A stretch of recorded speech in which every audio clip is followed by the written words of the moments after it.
আল্লাহ হক, ইনসাফ, ন্যায়, নিষ্ঠা, সততা এগুলোর আদেশ দিচ্ছেন, কিন্তু তারা এতটা নির্বোধ, এতটা তাদের জ্ঞান শক্তি লোপ পেয়েছে, কুকর্মে লিপ্ত হতে হতে হতে হতে তারা কুকর্মে লিপ্ত হয়ে আবার এটাকে আল্লাহর নামে চালিয়ে দিচ্ছে।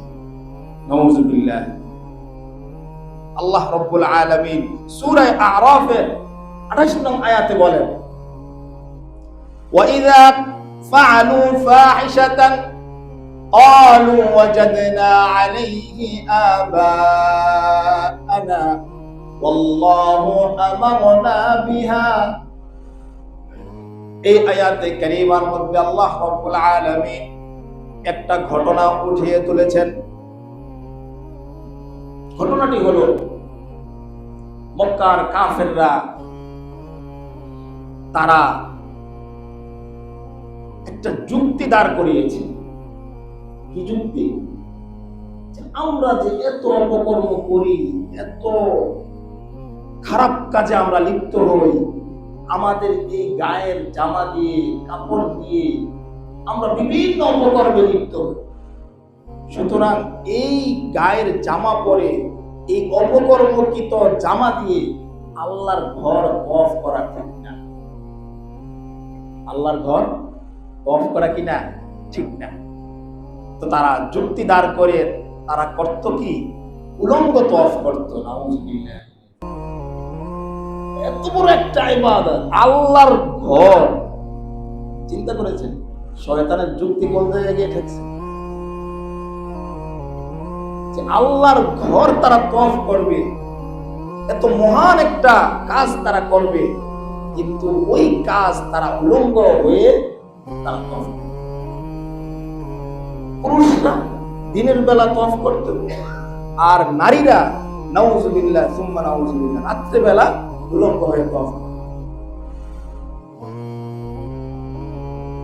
আল্লাহ রাব্বুল আলামিন আর তারা বলতো কি, তারা বলতো নবীজি যখন বলছে তোমরা এগুলা তো একেবারেই গর্হিত কাজ, সবচেয়ে ঘৃণতম একটা কাজ, তোমাদের বিবেক এত নষ্ট হয়ে গিয়েছে,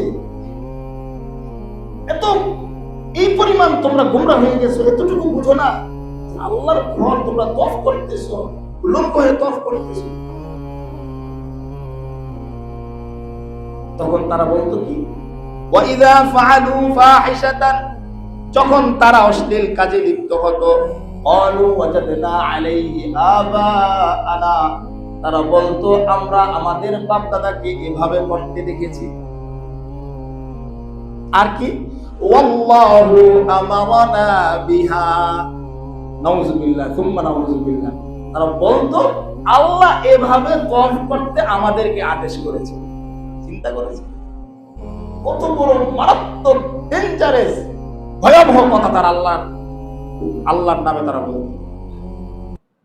অথচ আল্লাহ কি বলেন, হে নবী আপনি বলেন, কুল আপনি বলে দেন, ইন্নাল্লাহা নিশ্চয় আল্লাহ লা ইয়া'মুরু বিল ফাহশা, নিশ্চয় আল্লাহ কোন সময় কোন অবস্থাতেই কোন জাতিকে, কোন ব্যক্তিকে অশ্লীল কাজের আদেশ দেন না। লা ইয়া'মুরু বিল ফাহশা আতাকুলুনা আলাল্লাহি মা লা তা'লামুন। তারা তো এত ঘৃণ্য অপকর্মে লিপ্ত হয়েছে, এত মারাত্মক অপকর্মে লিপ্ত হয়েছে, এক অপকর্মে লিপ্ত হওয়ার পরে আবার এটাকে আল্লাহর নামে চালিয়ে দিচ্ছে, আরেক অপরাধে লিপ্ত হয়। আতাকুলুন তারা কি বলে, আলাল্লাহ আল্লাহর উপর, মা লা তা'লামুন যে সম্পর্কে তারা জানেই না।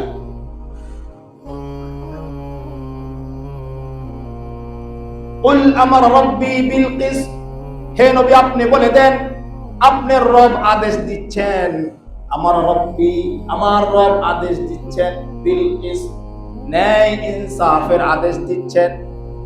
ওয়াকিমু ওয়াজুহাকুম ইনদা কুল্লি মাসজিদিন ওয়াদউহু মুখলিসিনা লাহুদ্দিন। আর যখনই তোমরা তোমাদের রবকে ডাকবে, আল্লাহর ইবাদত করবে, নামাজ পড়বে, আল্লাহর দিকে ঘনিষ্ঠভাবে অভিমুখী হওয়ার আদেশ দিচ্ছেন। আল্লাহ হক, ইনসাফ, ন্যায়, নিষ্ঠা, সততা এগুলোর আদেশ দিচ্ছেন, কিন্তু তারা এতটা নির্বোধ, এতটা তাদের জ্ঞান শক্তি লোপ পেয়েছে, কুকর্মে লিপ্ত হতে হতে হতে হতে তারা কুকর্মে লিপ্ত হয়ে আবার এটাকে আল্লাহর নামে চালিয়ে দিচ্ছে। নাউজুবিল্লাহ। এভাবে আল্লাহ রাব্বুল আলামিন এক এক জায়গায় এই বিষয়টাকে এক এক ভাবে উপস্থাপন করেছেন।